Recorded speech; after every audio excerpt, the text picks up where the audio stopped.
এখন কথা হলো, যদি সকল শরিকগণ বন্টননামা দলিল সম্পাদনে অস্বীকৃতি জানায় বা বন্টননামা দলিল করতে ইচ্ছা পোষণ না করে, সেক্ষেত্রে কি করবেন?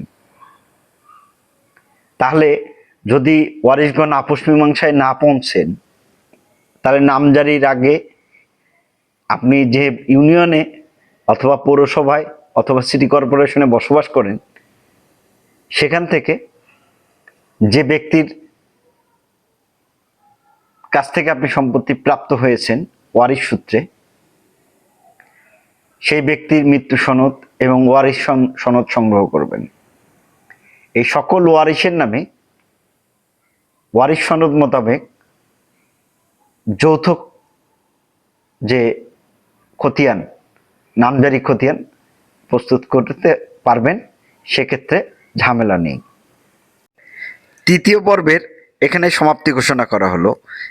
এরপর চতুর্থ পর্বে আরও বিস্তারিত বিষয়গুলো উল্লেখ করা হবে। চতুর্থ পর্ব দেখার আপনাদেরকে আমন্ত্রণ জানান। ধন্যবাদ সবাইকে।